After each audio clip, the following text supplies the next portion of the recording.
All right, welcome to another episode of Piecing It Together, the podcast where we take a look at a new movie and try to figure out what movies inspired it. Or in this case, what the hell is happening in this movie? We are talking about Jiu Jitsu today. Joining me is Sean Malloy from I Must Break This podcast. You've heard him here on the show a few times in the past, and I've been over on his show a couple times. So very much looking forward to trying to figure out what's going on with this crazy, ridiculous movie that I was very much looking forward to as a fan of Nicolas Cage, especially weird, ridiculous Nicolas Cage. But unfortunately, this movie did not quite deliver in any department whatsoever. But we'll get into that as we get into the conversation. Before we do get to that, I do want to remind you, as always, to make sure you are subscribed to Piecing It Together on your podcast app of choice. And of course, follow us on social media at Piecing Pod. And you could also join our Facebook group, Popcorn and Puzzle Pieces, where we continue the conversation about all the movies we talk about here on the show. And also check out our Patreon, where we've got a whole bunch of advanced episodes of this show, as well as bonus content from Awesome Movie Year, the other movie podcast I produced, and stuff from my music career. So lots of great content over on the Produced by David Rosen Patreon. So, December is a crazy month. We're just filling in as many episodes as we can leading up to the end of the year. We'll, of course, have a top 10 list episode coming up as well, and a couple other special things coming up too. So, lots of podcasts coming your way. Thank you to everyone who has been checking out the show and leaving feedback and all that stuff. We definitely appreciate it. So, yeah, let's get into this conversation about Jiu Jitsu. All right, so back on the show. It's been a while, but Sean Malloy is with us. Sean, how's it going, man? It's going well. It's going well. I think the last time I was on, I was on for Bloodshot, which was the last movie release for the pandemic or whatever. I think that's what we talked about. And I'm just going to say it right now. I enjoyed Bloodshot a lot more than this movie here. So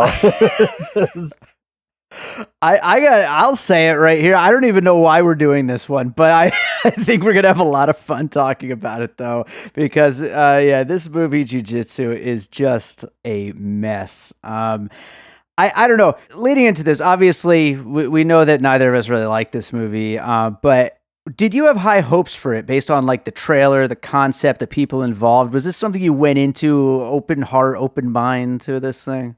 Yeah, actually, most definitely. Yeah, it's funny, and I'm actually going to piss off a lot of the various Facebook groups that I follow, and because I mean, a lot of people seem to have really liked this movie. I mean, this movie really gets divided, where people either really loved it or they kind of like were me and they did not. And I know this sounds kind of bizarre, me being the big action fan that I am, right, to have been so disenfranchised with this. But yeah, what's interesting about this one is, there was a lot of hype. I mean, I guess.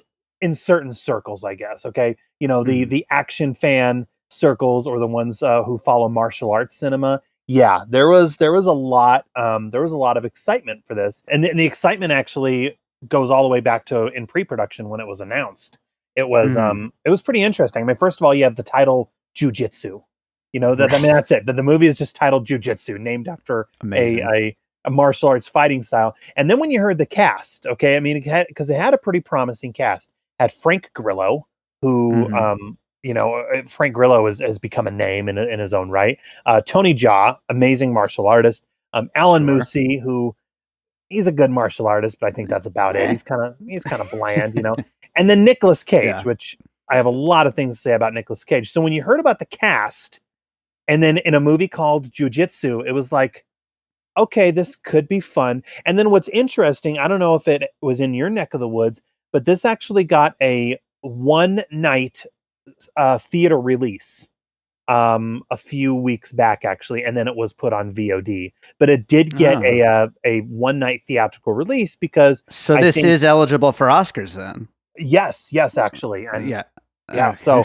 and I think they did that because they realized there was a market. While it is a small market, and I'll admit I'm a member of that market, Right. Yeah, they did put it in theaters for that one night because they figured, okay, we can get some ticket sales for it. And I will say right now, actually, I was a little bummed because at first, actually, because I was like, oh man, this is playing in theaters. And then the whole theater shutdown happened.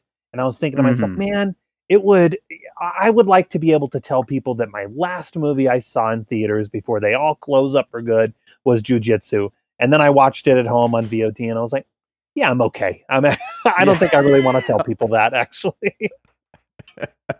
I did all right for myself. Yeah, no, I knew you would be excited for this coming from the action movie point of view, and I was excited for it coming from the crazy batshit Nicolas Cage performance point of view, Yeah. and it didn't deliver on that either. And yeah, we'll get into it as we start getting into some puzzle pieces and stuff like that. But this movie just really is a lot of promise with not a lot of delivery. And it's especially disappointing because it really did have a great trailer. I mean, we all kind of went nuts over the trailer, I think, like especially like Nicolas Cage fans went kind of nuts over that trailer when it first came out. And so this was one that was definitely something I was looking forward to, even though I knew it kind of had, some of the trappings of, the direct to video action movies that aren't necessarily my favorite thing in the world, but I just thought it would be a little more fun than it ended up being.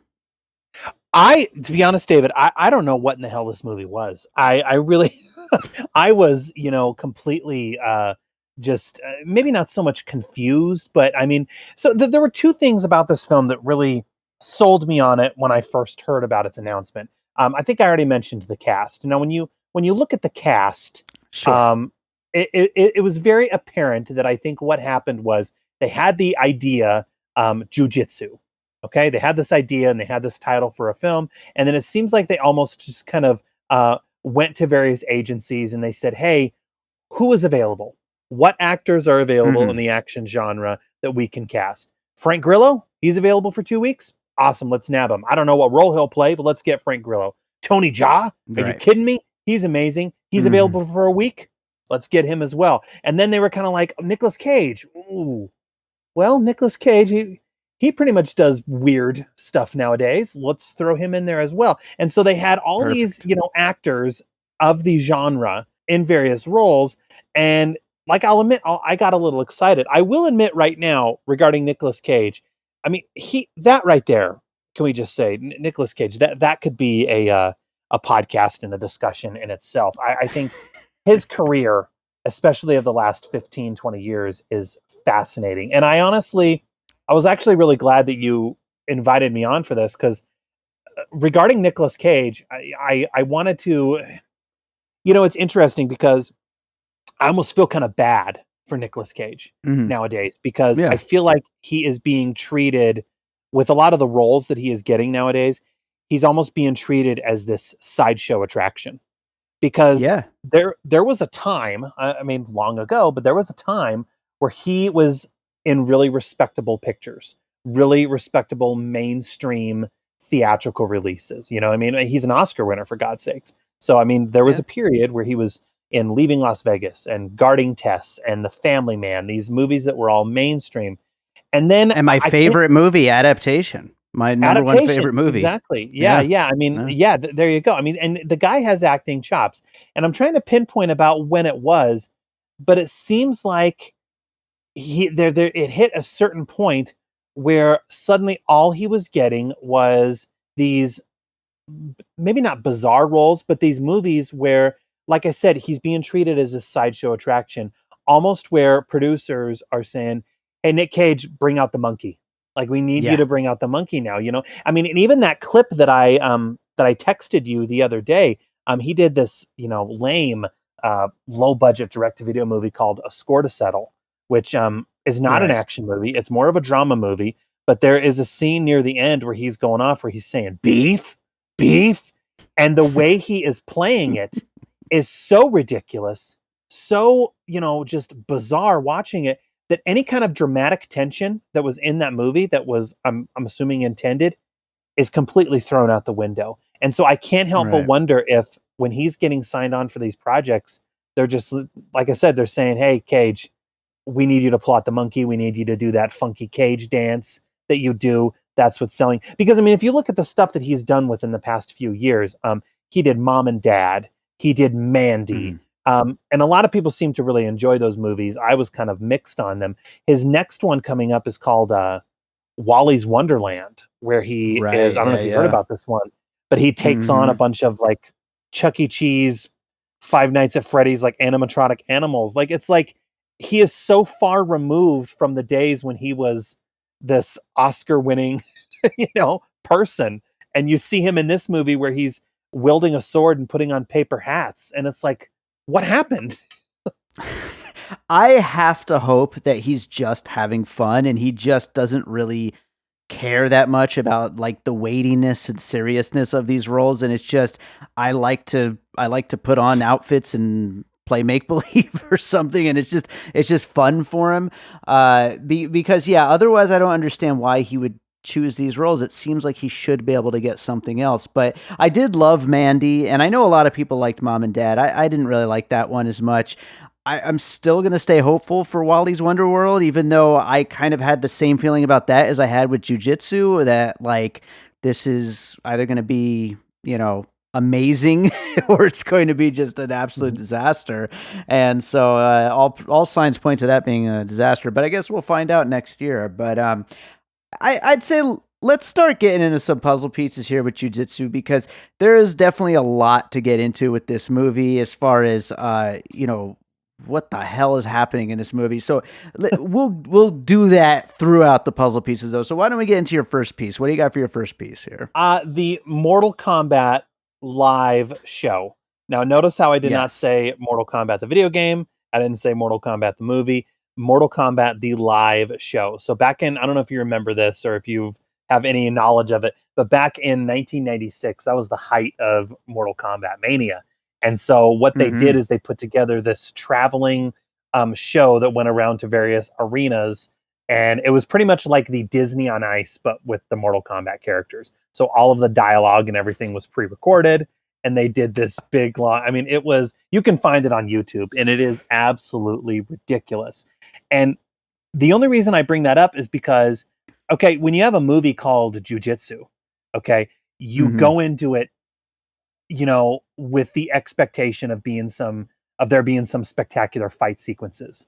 And look, and first of all, I'm not a martial arts trained. I just enjoy these movies for what they are. Sure. Um, and I could not do the things that these guys do. So I don't want to mitigate the talents or the skills of any of these stunt performers. However, I was bored with the fight scenes. I'm going to be perfectly honest. I love going into these movies. I love going into these martial arts movies. I feel like in a lot of ways, films like The Raid and Night Comes for Us, Mhm. these Indonesian action movies, John Wick, the fight scenes there are just so brutal and so realistic and so in your face that they've almost kind of spoiled us in some kind of ways. And so that's what we expect nowadays when we see some of these martial arts sequences. However, in jujitsu, like I said, I was bored. The fight scenes, to me at least, felt so rehearsed, and they felt Mhm. so just lackadaisical that to me it felt like I was watching that Mortal Kombat live show. You know what I mean? Where the dialogue is all pre-recorded, and the one guy jumps over the other guy, and that was completely rehearsed because he was waiting his turn. You know what I mean? There wasn't Yeah. really any kind of stakes to any of the fights here. And so that was probably, I mean, the story, we're going to get to the story, I imagine, but that was my biggest disappointment. Was I just thought the fights were just they were just lame. They were boring. Yeah, it's an interesting thing. I was just talking with a friend about this the other day, but about how a lot of these movies, they're now being delivered in the streaming like 4K HDR, like like just the ultimate picture quality, and that almost like leaves less room for boring like choreographed fight scenes like this, because it's just you can see them just acting it out, and like you said, like Mhm. waiting their turn for the guy to jump over him, like you could see every last moment of that, and it's just so insanely clear that it leaves less Yeah. room for any kind of suspension of disbelief or anything like that. But I love that piece though, Mortal Kombat the live show. That's hilarious. Yeah. I'm just going to piggyback right now for my first piece, and I'm going to say Mortal Kombat, the video game, and Mortal Kombat, the movie. I absolutely was thinking of Mortal Kombat as well. well. So I might as well just use that one right away. But this movie, there is a plot, and it's very loose and very all over the place. I mean, basically, there's this alien uh, being who comes and chooses somebody every 100 years or something like that to fight. I didn't even do a refresher why are there on the aliens plot. in this movie? I don't know. It's just I don't mean to interrupt you, but why are there aliens? does not need to be aliens at all, and it doesn't add anything to it whatsoever. But I believe it's 100 years or something, and they pick a someone on Earth to come just fuck up, for lack of a better word, and then it's it's on. That's who they're going after. And it's just an excuse to go from fight to fight to fight to fight to fight.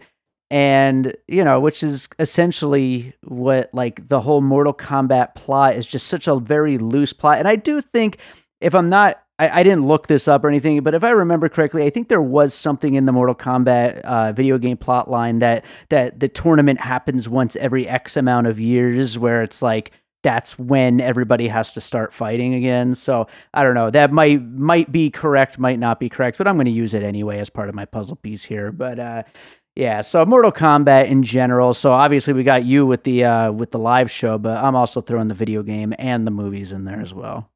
Well, it's funny you mentioned, Mortal Kombat. I mean, because this should have been a tournament movie. Yeah. I'll just say that right now. This should have been a tournament style movie. And if you look at movies like Mortal Kombat, okay, or Bloodsport for that matter, okay, Sure. the plot is very, very loose. Okay, you have a tournament. All right. However, even though while that is a loose plot thread, it still works. And for a movie, again, called Jiu Jitsu, about a real life martial arts fighting style, okay, I was expecting, when I first heard this movie, to be perfectly honest, when I first heard this movie was being made, I thought that it was going to be a tournament style film, especially when I saw the cast that was in it: Frank Grillo, Tony Jaa, Alain Moussi, all these accomplished fighters. That's what I interpreted. And then when I saw the trailer and I saw that there was an alien element to it, I was thinking, what the hell is this? I mean, because, and that's the other thing too that I was wondering. I mean, I don't know how familiar you are with the martial arts. I mean, but I was watching this and I was thinking, is there really anything about this that is jujitsu? I mean, and I imagine they're using some jujitsu techniques, but they don't really lean into why the film is called jujitsu and why the fighting style of jujitsu is, so powerful in what it was. I mean, to be perfectly honest, this movie could have been called Space Fighters, or Sure. Galactic, Galactic Fighters or something like that, and it would have been just fine. I didn't understand. At the end, I was thinking, okay, I watched this martial arts movie with aliens in it and whatnot, but I couldn't tell you why it was called jujitsu.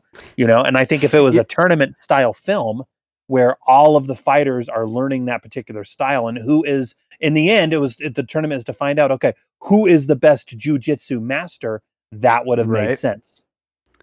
I shout out to my buddies over at the Screen Fix podcast, but I'm about to do what they usually do on their show and fix a movie. I would fix this movie, keep the alien because it's ridiculous and great, but have the alien beam these guys to their planet for a tournament. Like you're saying, the only way they're going to get home is to fight a jiu-jitsu tournament on this spaceship or alien planet or whatever it is to get back home. There's your movie. Yeah. Then you're kind of getting what was the Predators movie that came out in 2010? I want to say where the Predators brought the best hunters in the world to their planet to duke it out. Yeah. I mean, but there you go. It could work. Yeah. Well, let's move on. What do you got for your next piece? Yeah, this is a lame one, but kind of going along with the nonsense of the plot. There were elements of this that reminded me of Jeepers Creepers. Oh, okay. And I don't know if you remember the horror movie Jeepers Creepers, but it was established in Jeepers Creepers that the monster, the beast in that movie, if you remember, he came alive every, was it 60 years or something like that? That was the timeline. Yeah, it was every 60 years he came, and the reason was it was to eat, to feast or whatever. He woke up every 60 years to collect organs and body parts and everything to make himself whole again, and then he would hibernate for 60 years and then would, wake up again. And while that rationale and that plot thread you could say is a little loose, you go into it and you buy it and it works. This film, I never picked up on why this alien comes every 6 years. I thought it was 6 years, but maybe I'm wrong. But I never picked up on why this, this martial arts alien thing showed up every 6 years to fight.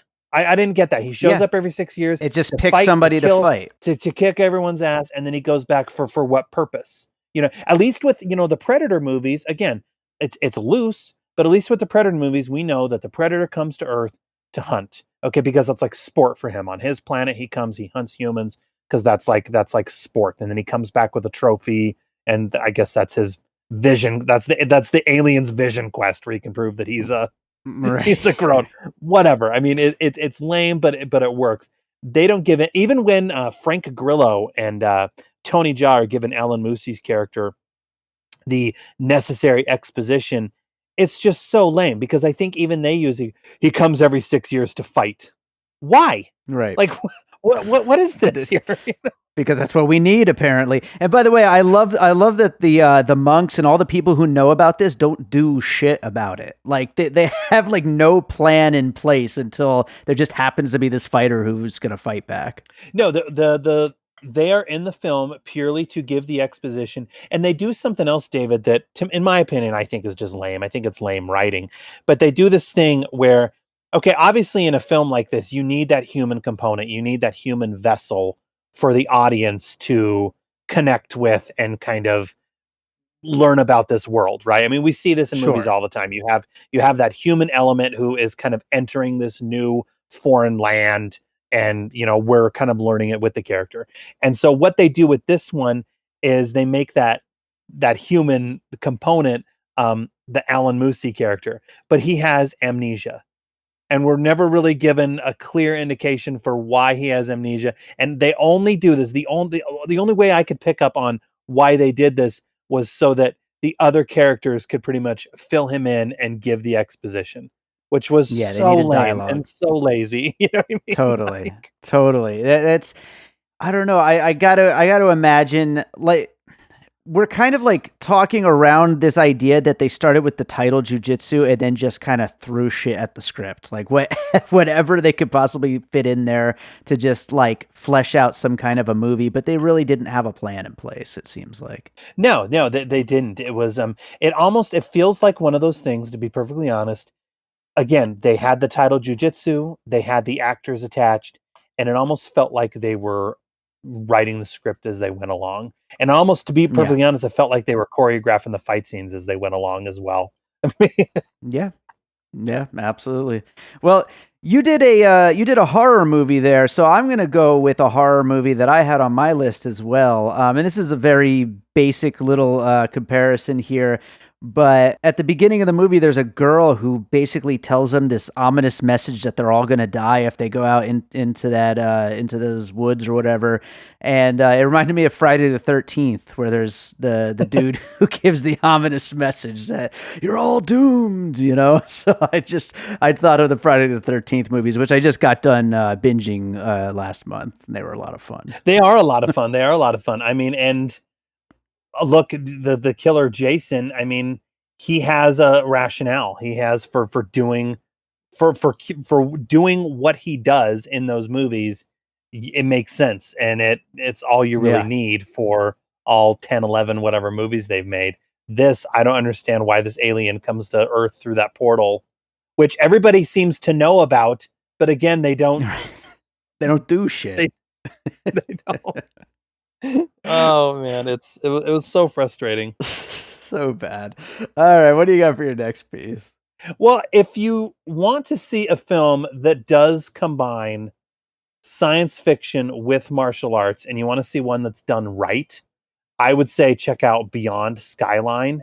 Have you seen that one? It's actually available on Netflix. I haven't. I know that this movie has a little bit of a cult following, doesn't it? It does. It's really wild, actually, because back in 2010, this little alien invasion film came out called Skyline. Not a great Mhm. film at all. Really no recognizable names really in it to my knowledge or whatever. It was pretty much a very low budget Independence Day kind of ripoff. And then they did this Right. the sequel Beyond Skyline, which is I guess you could say is connected to the original, but I mean you don't need to see the original. But yeah, coincidentally, it also stars Frank Grillo and Iko Uwais is in that one, another martial artist, and that one I feel like is done right. I mean, a lot of the aliens and interactions between the humans and the aliens is a little silly, sure, but man, the fight scenes in that one are really cool. It takes place in outer space on a spaceship, so there you go. I mean, that right there Nice. is a leg up, Better. but it is a really cool little movie that I think is definitely deserving of its cult following. Right on. Yeah, I've always wanted to check that movie out because yeah, I've heard that it's a lot of fun for people who are looking for like just just like a fun, straightforward action sci-fi alien movie. So I got to check that out one of these days. Yeah. Um, I'm gonna go with a fairly obvious one and one that you've kind of been talking about a little bit throughout, and that is Predator. You've been kind of throwing some Predator stuff throughout in between the pieces, I feel like, but I'm just gonna use Predator as a piece itself. Obviously, this alien is so completely inspired by the classic Predator alien. The night vision, turning invisible, the way it's introduced in its first scene is just like from the original Predator movie. There's just so much about this character that they just said, we want to do all those exact same things, so let's just do those same exact things with this guy, Yeah, yeah, with Drax, right?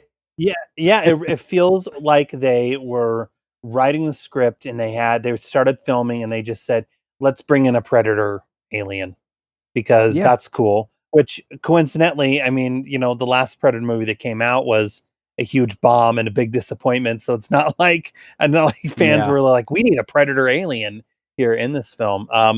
Yeah, I thought that as well, and I don't know. I guess you could say they were just paying homage to an alien that was done better, I guess. And Yeah. it even has some in addition to the invisibility, it even shoots discs or whatever similar to Right, right. the Predator alien did. Yeah, I'd say it's Predator mixed with Mortal Kombat. I mean that is what this particular alien hybrid is. Predator mixed with the Mortal Kombat live show, David. Yes, specifically. So what do you got for your next piece?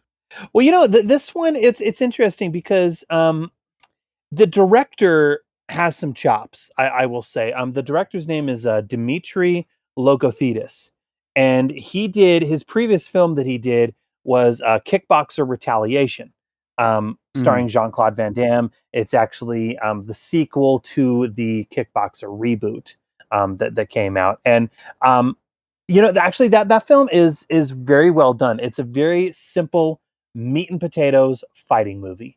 I mean, that's all mm. it is. It's a very simplistic fighting story, but it's enjoyable. I mean, it really is. It's enjoyable. And what's wild about it is, I think I texted you. You should check it out. I tried finding it on YouTube, but I couldn't. But it is on Netflix. Actually, another movie that's on Netflix. But I encourage you watch the opening titles sequence to Kickboxer Mhm. Retaliation, and then watch the opening title sequence to this movie. And Dimitri Logothetis, him and his editor did the exact same thing. I mean, both of these movies start out exactly the same, where what you're getting this kind of actiony score that's thrown in. It's flashing scenes from the movie of the characters in slow motion fighting, and then at the very very end you get the title Jiu Jitsu, or in Kickboxer Retaliation you got the title Kickboxer Retaliation, and like flies in at the very very end of the credits, in this big, Nice. you know this big signature opening, if you will. And so yeah, it was kind of wild. I feel like Dimitri Logothetis was like, I really liked this in Kickboxer Retaliation, well, I'm gonna do this in jiu-jitsu as well. Movies aren't related in any way. When you know what you like, you just, you like it. You might as well do it again, right? Yeah, exactly. That's awesome.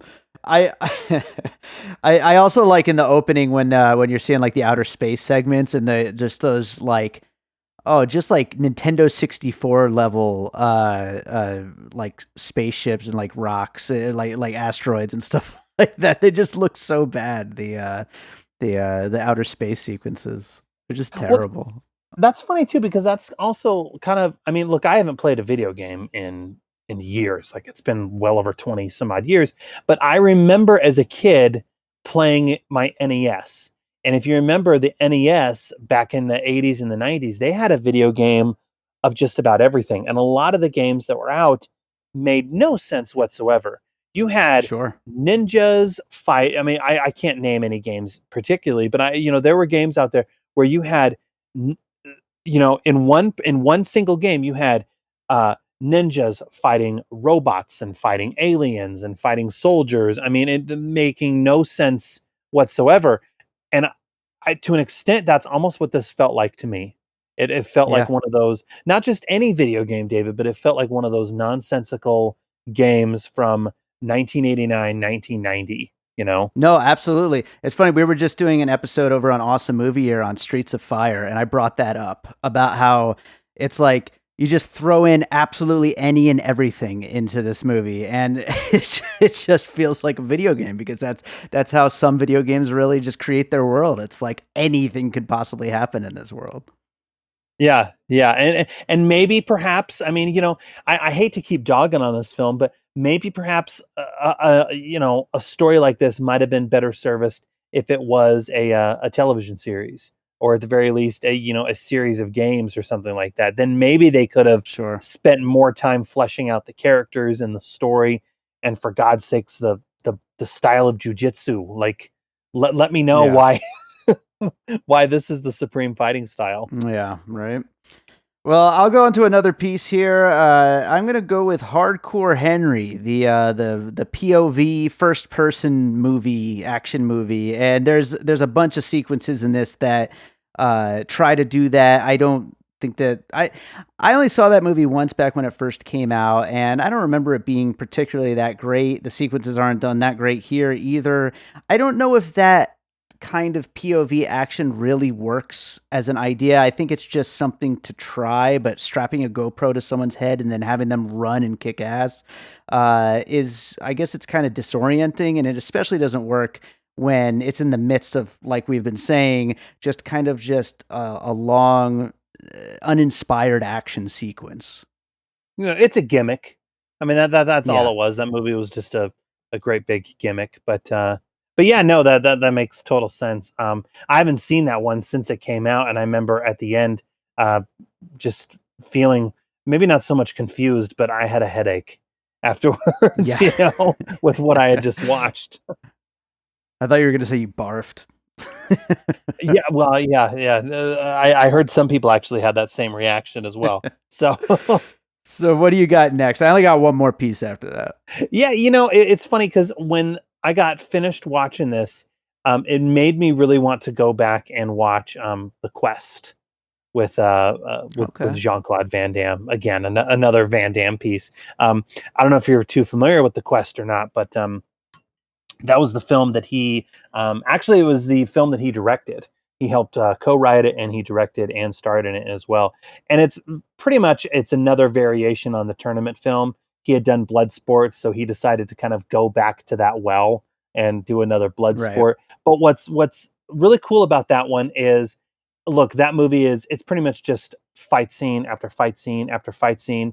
But again, why I think it works is because it is a tournament, and each fighter in the movie has a signature fighting style.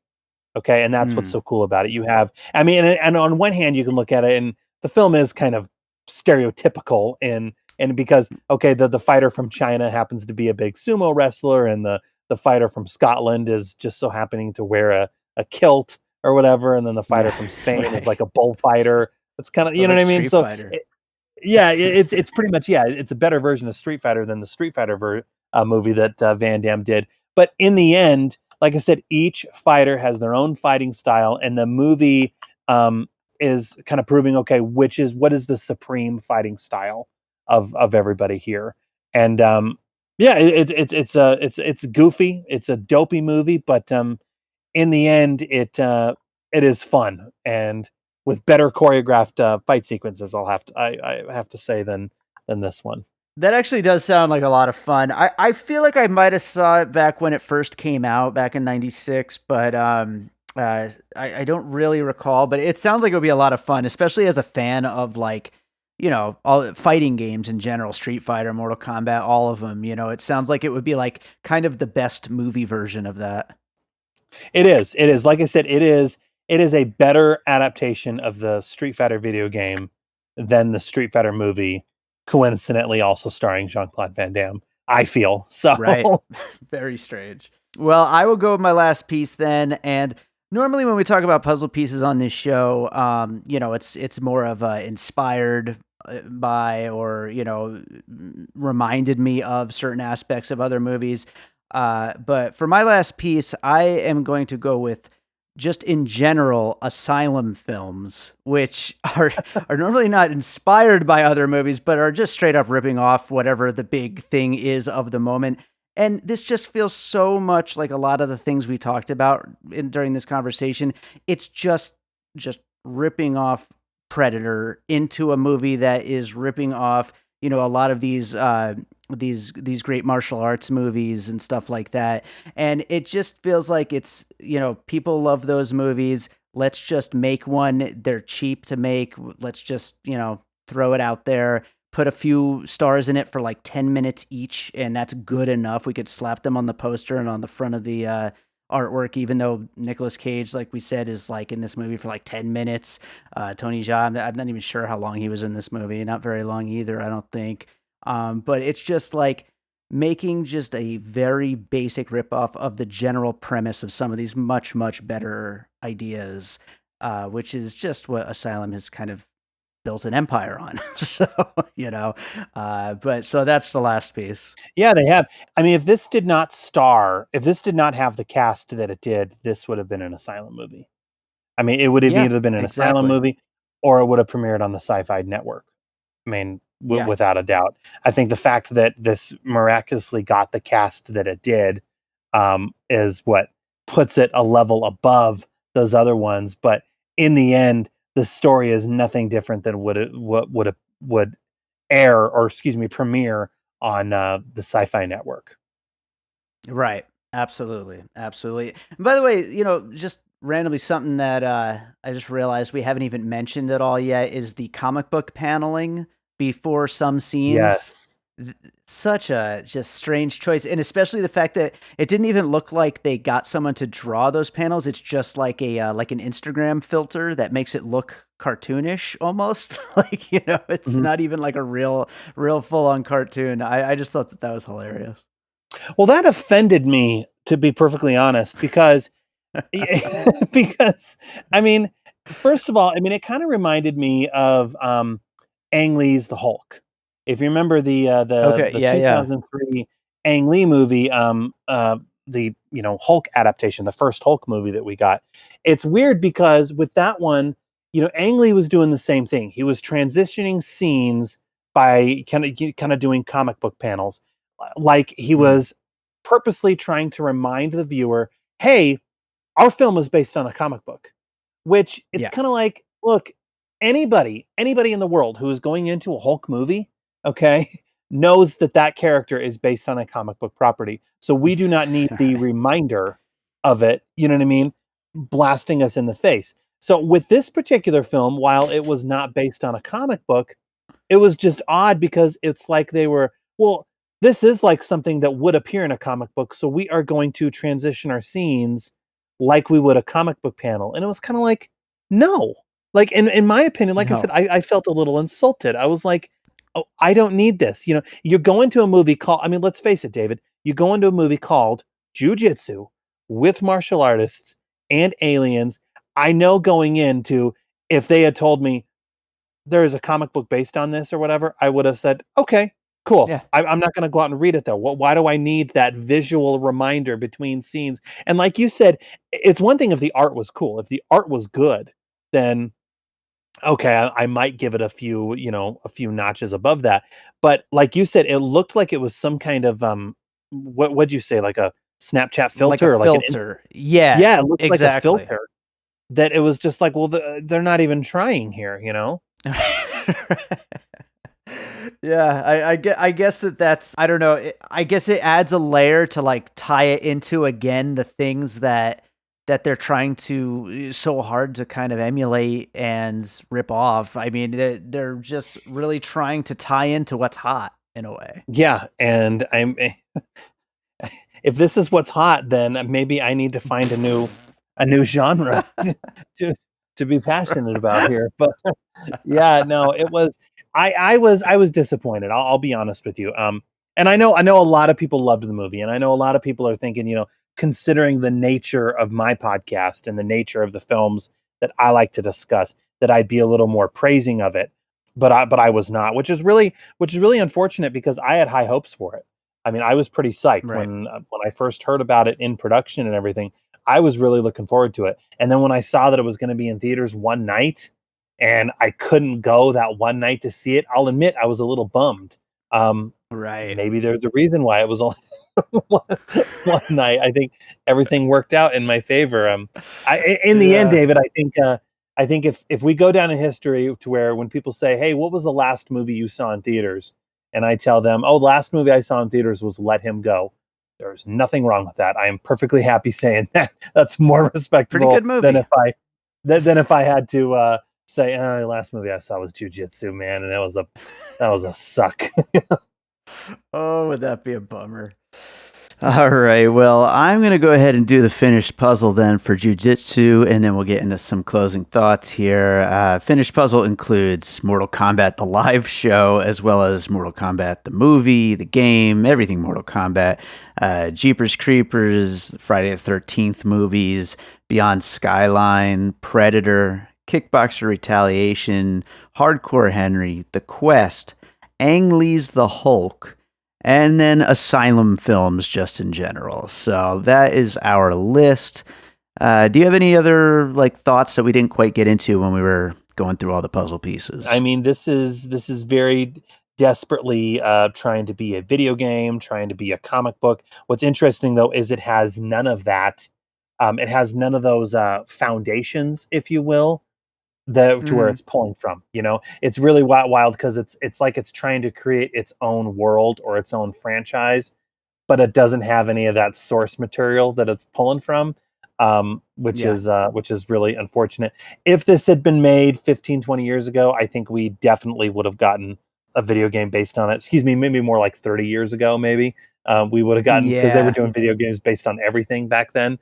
Um, but as of now, it just came and it was a little dated. And I think there are some schools of thought that would say, well, this film wasn't trying to be anything it wasn't. It was just fun. It was just a fun escapist, which I can see that and I can sympathize with that. However, in the end, I was just kind of bored. You know what I mean? I mean, Right. if anything, if you go into this film hoping for some good fight scenes, it's gonna be lacking even in that department, sadly. Yeah, I was gonna say that to me, and I'm obviously not as much of an action movie connoisseur as you are, but to me, the fight scenes weren't good; they were just long. Like it's like quantity over quality. That's what I got from it anyway. I'm not sure what other like major fight movie fans would say about that, but to me, it was just like yeah, quantity over quality, really.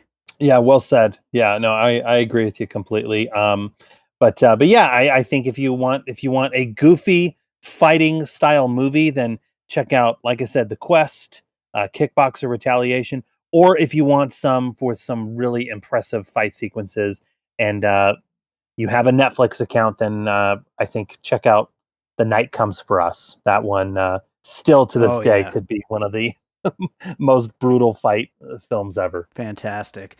Well, I think that about does it, man. This has been a wild one talking about this freaking movie. But aside from those movies that you just recommended, I always like to ask my guests to recommend another movie they saw recently. Is there anything else you watched recently you want to recommend to our listeners? Well, I kind of already mentioned it, but yeah, I don't know if theaters are ever going to open up again. It's going to be wild if we're in a world that doesn't have movie theaters. But yeah, the last one that I saw was Let Him Go, which Hmm. was an amazing movie. It's actually on. It's one of those high profile on demand releases that's out. They put it out there. Yeah, it's a real slow burn of a film. I don't know if you've seen it or not, but it's a real slow burn of a film. But man, when it gets to the end, there are two scenes in particular that are just a total wallop. That I mean, it's slow moving, but when it gets to those, you are on the edge of your seat. And so that was that was well worth the $10 price, the $10 ticket fee that I guess I paid. Yeah. So Yeah. No, great movie. I saw it the other day on VOD. Definitely worth checking out. But right on, man. Why don't you tell people about your podcast and what you've been up to over there?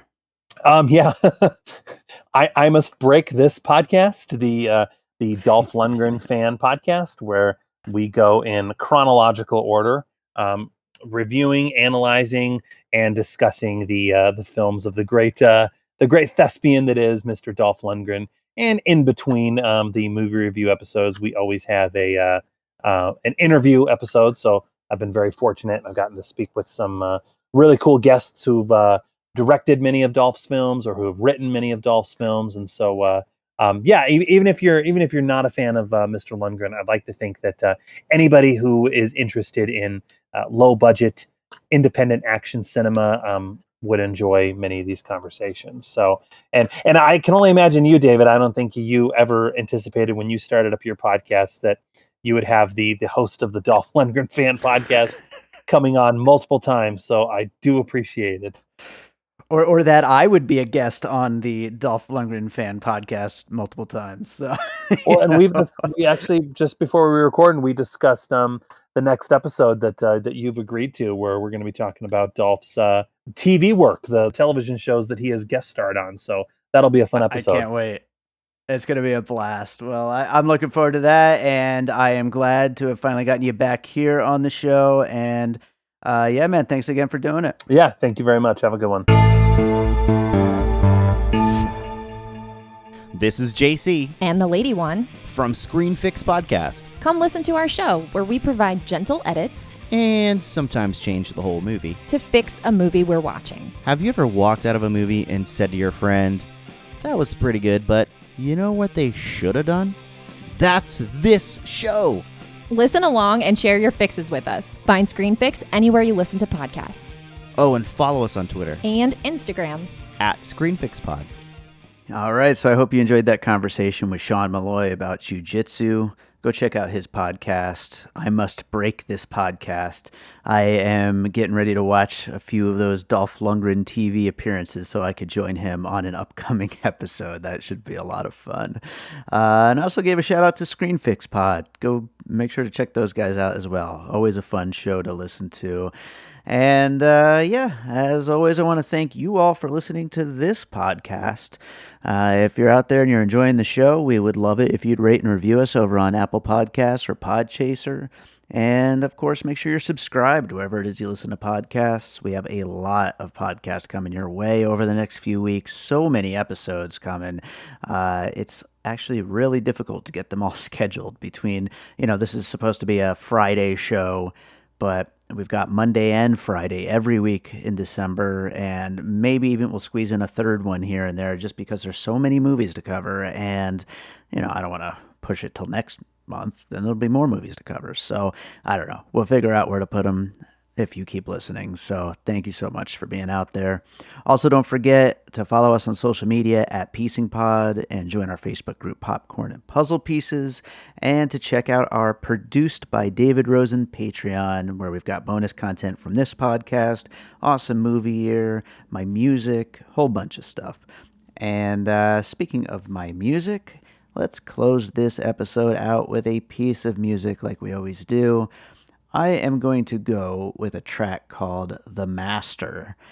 Speaking of Jiu Jitsu and all this fighting and all this stuff, I'm going to go with The Master. This is from a free bonus album I put out exclusively on my Bandcamp called Another Sky.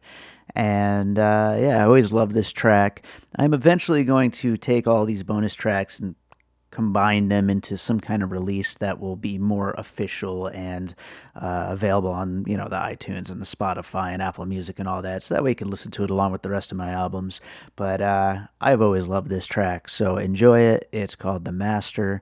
And thanks as always for listening.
An All Points West production, produced by David Rosen in Las Vegas.